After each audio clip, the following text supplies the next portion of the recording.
Imagine being laughed at in the very place meant to protect you. Imagine standing in a court where justice is supposed to be blind, only to feel its gaze turn sharp, mocking, and cold. That was the reality for a poor young girl who walked into the courtroom, trembling not from guilt, but from the crushing weight of a world that had already judged her. She had no wealth, no family of influence, no polished lawyers by her side. Only a fragile hope. And something hidden deep within her, something no one in that room expected. The courthouse loomed like a fortress of marble and authority, its tall columns catching the morning light. Inside, the air was heavy, thick with the scent of polished wood and the faint rustle of papers. Every seat was filled with strangers, who whispered among themselves, casting quick glances toward the small figure seated at the defendant's table. She was barely 18. Her dress faded from countless washes, her shoes scuffed from miles of walking. She looked out of place in the vast courtroom, as if plucked from a life of quiet struggle and dropped into a world that was never meant to welcome her. The contrast was cruel. Around her sat lawyers in sharp suits, clerks scribbling with precision, officers polished in uniform, and then, towering above them all, the judge, draped in black robes, looking down with an expression that carried little patience and even less kindness. The girl's story was simple, yet heavy with the kind of tragedy that rarely reached such walls. She had spoken out against an injustice in her small town, something about stolen wages, a landlord's cruelty, and the silence of those in power. For daring to demand fairness, she had been dragged here, accused of slander, threatened with fines she could never pay, and made to stand before a man who saw her as nothing more than an inconvenience. The judge leaned forward, his eyes narrowing, as though studying a puzzle too trivial to waste time on. He smirked faintly, a gesture subtle enough that only a few in the gallery caught it, but sharp enough to pierce her fragile composure. The courtroom buzzed faintly with the energy of unspoken words. Everyone seemed to know how this would end. A poor girl, no lawyer, a powerful landlord waiting for her downfall. It wasn't a trial, it was a performance, and she was expected to lose. But there was something no one noticed, not in the way she lowered her head as if defeated, not in the way her hands trembled slightly on the wooden table. What lay hidden was a fire, quiet, restrained, but ready. For though she had no money, no allies, and no polished suit, she had something the courtroom had forgotten: knowledge, pages she had studied in silence, words she had committed to memory when the world gave her no voice. And as the judge's mocking smirk widened, dismissing her presence as laughable, the girl prepared to rise, not with tears, not with pleas, but with the very weapon that courtroom was built upon. Long before the cold marble walls of the courthouse, there was another place. One without grandeur or power, only dirt floors, cracked windows, and the smell of rain leaking through a thin roof. This was where the girl grew up, a single-room house that leaned to one side like an old man too tired to stand straight, holding the weight of poverty on its shoulders. Her childhood was marked not by toys or schoolbooks, but by long walks to fetch water and the endless sound of coins never being enough. Her father had once been a proud worker, hands thick with calluses, back bent from labor. But a sudden illness had taken him, leaving her mother to fight against hunger with little more than strength of will. When her mother, too, faded beneath the strain, the girl was left standing alone in a world that seemed to have no space for her. Yet even in the silence of grief, something stirred inside her. She was drawn to word signs posted in markets, papers nailed to wooden boards, the worn-out textbooks children richer than her discarded in the alleys. She collected them, tucked them into the corners of her little home, and studied them by the faint glow of a candle. Letters and sentences became a secret world where she wasn't poor, wasn't powerless, but alive with possibility. It was during those nights that she first discovered the language of law. Torn pages from a broken book, thrown away outside a courthouse miles from her home, carried words she didn't yet understand. Article, statute, clause. They looked like riddles at first, but she read them again and again, until they began to take shape. She whispered them into the darkness, tracing every word until her tongue knew them as well as her mind. By day, she worked where she could, scrubbing floors, carrying baskets heavier than her body, tending fields that would never belong to her. But by night, when the world was quiet and the stars were her only witnesses, she opened her hidden pages and studied. She didn't know why. She didn't know what use it would serve for a girl like her, unseen, unheard. But something told her that knowledge itself was a kind of weapon, one the world could not take from her hands. The years stretched thin, each one adding lines of weariness to her face, yet also sharpening her mind. She grew into a young woman, whose eyes carried both exhaustion and an unyielding light. She could not afford school, nor could she step into a library without being turned away, so the streets, the markets, the discarded pages, they became her teachers.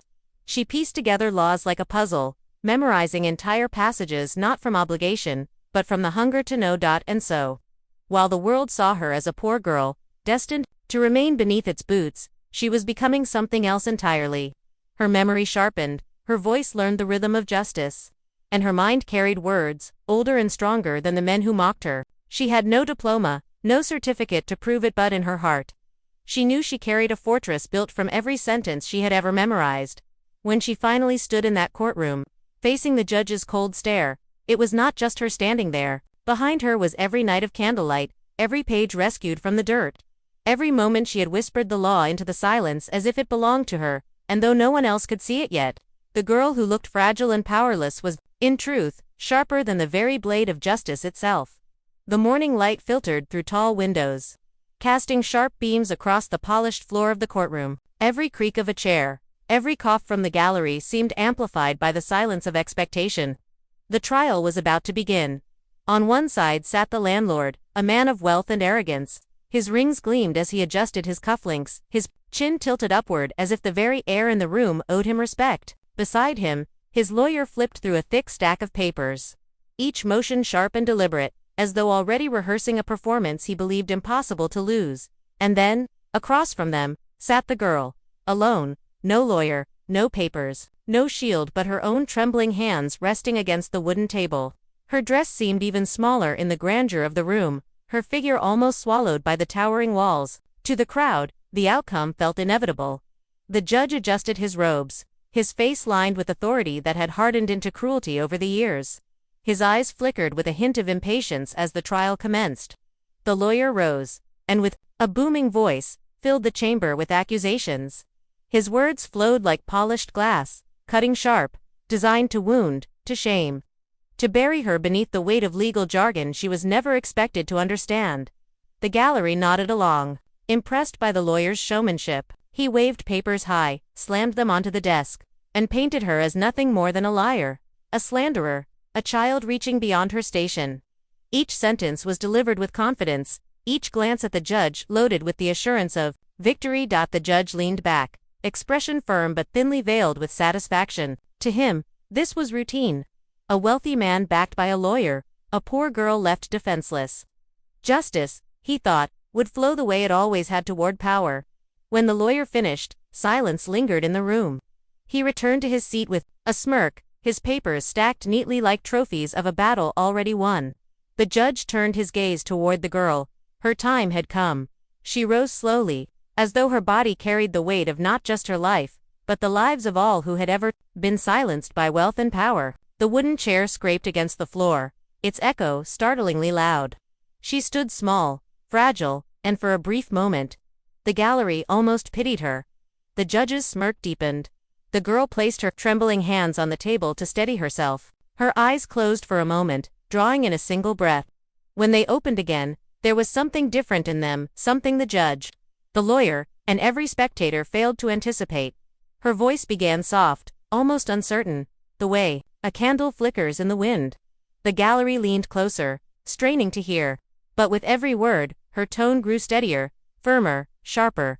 The words she spoke were not pleas, not cries for mercy. They were structured, precise, deliberate. The first line was enough to silence the whispers in the room. She was quoting, word for word, not from memory of a speech or prayer, but from the very foundation of the system surrounding her. Articles, statutes, rights, the very language of law itself. Her fragile presence transformed into something unshakable, as if every night by candlelight had built toward this single moment. The landlord stiffened. His lawyer blinked, confused, riffling through papers as though to confirm whether she could possibly be correct. The judge's expression faltered, his mocking confidence replaced with a flicker of unease. The poor girl, who was supposed to crumble in silence, had begun to awaken the law in a way that none of them had expected, and the trial had only just begun. The room that once echoed with laughter and certainty now carried a silence so heavy it pressed against the walls. The girl's voice, steady and deliberate, sliced through it like a blade through glass. She stood without papers, without counsel, yet her words had weight. They were not guesses, not the desperate ramblings of someone clinging to hope. They were precise, carved from memory, as if each one had been etched into her very bones. She spoke of statutes, of rights granted to every citizen, even the poorest, even the forgotten. She recalled precedents, cases where power had been challenged and struck down. Line after line, article after article, her words rang out with the authority of centuries of law. The audience, once restless, leaned forward in their seats. Their whispers died into awe. Faces that had once turned toward her with pity now fixed upon her with something else, respect, even fear. The landlord shifted in his seat, his arrogance faltering. His lawyer scrambled, flipping through thick pages of his own notes, searching desperately for the very lines the girl now recited flawlessly. But she moved faster than his eyes could trace. Her memory was unbroken, her rhythm unshaken. Each passage landed with the force of undeniable truth. The judge, who only moments ago allowed himself the luxury of mockery, now gripped the armrests of his chair. His expression hardened, but it was not confidence, it was the brittle mask of a man, watching the ground beneath him shift. He cleared his throat, ready to interrupt, to regain control. But before he could, she spoke again. Her next words were not just statutes, they were direct challenges, drawn from within the very book the judge himself was sworn to uphold. She spoke of fairness, of protections written not for the wealthy but for the weak. She quoted passages that demanded impartiality, that forbade the mocking dismissal of those who sought justice. Her voice was not loud, yet it carried more power than the lawyer's theatrics ever could. It was the kind of power born not from volume, but from truth.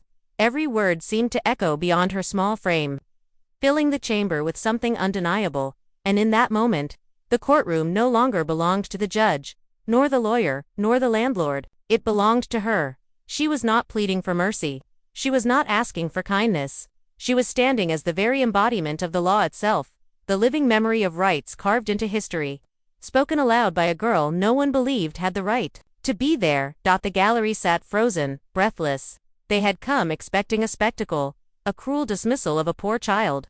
Instead, they were witnessing something rare, something unforgettable. The girl who entered as nothing more than a figure of pity was transforming before their eyes. With each word, she pulled the pillars of the courtroom toward herself, reshaping the very balance of power. The law was no longer in the judge's hands, it was in hers. The silence in the courtroom was no longer ordinary, it was electric, alive, with disbelief. The poor girl, once dismissed as fragile, now stood like an immovable pillar. Every line she spoke had chipped away at the towering facade of power until the cracks began to show. The judge shifted uneasily, his earlier smirk gone. His gavel, once a symbol of absolute control, sat, unused, heavy in his hand. He leaned forward, his voice low, attempting to cut through her words, to reassert the authority that had long gone unchallenged. But the girl did not falter. For every interruption, she had an answer, calm, steady.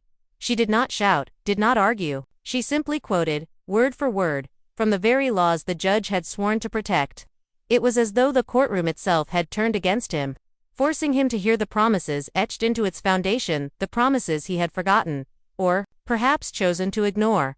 The landlord's lawyer, who had begun the trial with swagger, now sat pale and sweating. His papers, once neatly stacked, were scattered in disarray. His hands trembled as he tried to flip through them, but the passages he sought escaped him. She carried them all within her mind, sharper and more complete than any stack of notes could ever be. The landlord himself gripped the edge of his chair, the gold of his rings catching the light as his knuckles whitened. His arrogance had collapsed into fear. For the first time, he looked small, and still. The girl pressed forward. Her voice filled the chamber, not with volume, but with truth. She recited rulings where men of power were stripped of their arrogance. She invoked laws that demanded justice be blind, that reminded all who listened that wealth could not buy innocence, nor silence the truth. Every sentence was a strike against the towering walls of privilege. And with each strike, the structure of authority trembled. The audience, once passive observers, leaned forward as if drawn closer by invisible threads. Their faces reflected wonder, admiration, and the dawning realization that they were witnessing history, not the kind written in books, but the kind that lived in memory, whispered for generations. The judge tried once more to silence her, his voice louder this time, his gavel striking down with force. But the echo of wood on wood could not overpower the echo of her words. She did not pause, did not break. She continued as though the interruption was nothing but noise. It was no longer the girl standing trial, it was the judge himself, stripped bare by the very law he was meant to serve. His authority, once untouchable, now looked fragile in the face of her unyielding resolve. For the first time, the balance of power was visible. The poor girl, armed with nothing but memory and courage, was winning. The courtroom sat frozen, suspended in a silence thicker than stone. The judge's gavel still trembled in his hand, but his authority, once absolute, was broken. His eyes, once sharp with mockery, now darted like a man cornered by the very walls he had built. And there she stood, a poor girl in a faded dress, her voice steady as steel, carrying the weight of words older and stronger than anyone in that room. She spoke with precision, her memory flawless, her tone unshaken. Each line she recited was not merely a statute, but a mirror reflecting the very duty the judge had long abandoned. The landlord shifted in his seat, his earlier smugness dissolved into fear. His lawyer no longer dared to meet the girl's gaze, his papers hanging limply in his hands. Around them, the gallery leaned forward, eyes wide, hearts pounding, drawn deeper into the spectacle of a trial that had turned into something more, a reckoning. Then came her final words. She did not shout. She did not plead. She spoke them plainly, yet they struck with the force of thunder. A passage that bound the judge himself, a law that demanded impartiality, that forbade scorn against those who sought justice, no matter how small, no matter how poor. The words hung in the air like a sentence, undeniable and absolute. Silence followed. Not the silence of mockery, nor the silence of boredom, but the silence of awe. The kind of silence that falls when truth has spoken and nothing more can be said. The judge lowered his gavel. His lips tightened, his eyes dropped, his smirk erased forever. For the first time, he did not look like a figure of power. He looked like a man, cornered by the very law he had sworn to serve. The verdict was swift. The case was dismissed. The accusations dissolved. The landlord, humiliated, shrank into his chair, his wealth and arrogance powerless against the words of a girl who owned nothing but truth. She did not smile. She did not celebrate. She simply gathered herself, stepped away from the table, and walked out of the courtroom with the same quiet dignity she had carried in. Her victory was not in riches, nor in applause, but in the undeniable fact that she had stood against power and prevailed. The gallery whispered as she passed, their voices filled with wonder. They would remember this day. They would tell her story, not of a poor girl mocked in court, but of a young woman who turned knowledge into power, who silenced arrogance with truth, who proved that justice, when spoken with courage, cannot be denied. And so she left, still poor, still small in the eyes of the world, but carrying something far greater, respect, because in the end, true power is not found in robes or wealth, but in the unshakable voice of one who refuses to be silenced.